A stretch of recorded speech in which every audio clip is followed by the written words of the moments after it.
మహాపరిశుద్ధుడా ప్రేమ గల తండ్రి నీకు వందనాలు స్తుతులు స్తోత్రాలు ప్రభా. అయ్యా ఇంతవరకు పాటల ద్వారా నేను మహిమపరిచామని నమ్ముచున్నాం ప్రభా. ఎవరైతే ఇద్దరు ముగ్గురు కూడి నా నామాన్ని స్తుతిస్తారో వారి మధ్య నేను ఉంటానని సెలవిచ్చిన దేవుడు కనుక నీకు వందనాలు స్తుతులు స్తోత్రాలు ప్రభా. అయ్యా నాయన వాక్యానికి నైనా నిబిడ లేచి ఉన్నాడు తండ్రి. అయ్యా నిలబడేది ప్రభా ఆయనే కనుక ప్రభా. నేను మాట్లాడేవాడు నీ కనుక ప్రభా.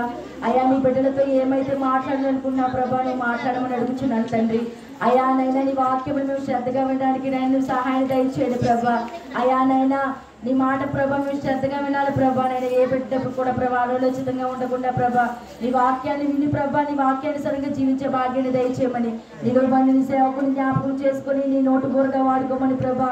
అయా నీ సిలువ చాటున మరుగుపరుచుకోమని మంచి నైనా మర్మమైన మాటలు ప్రభా మాకు బోధించడానికి నీవేనైనా మంచి బోధకుడు కనుక ప్రభా మాకు మంచి బోధ నేర్పించమని నజరేయుడైన యేసుక్రీస్తు నామములో అడుగుచున్నాను నా పరమ తండ్రి.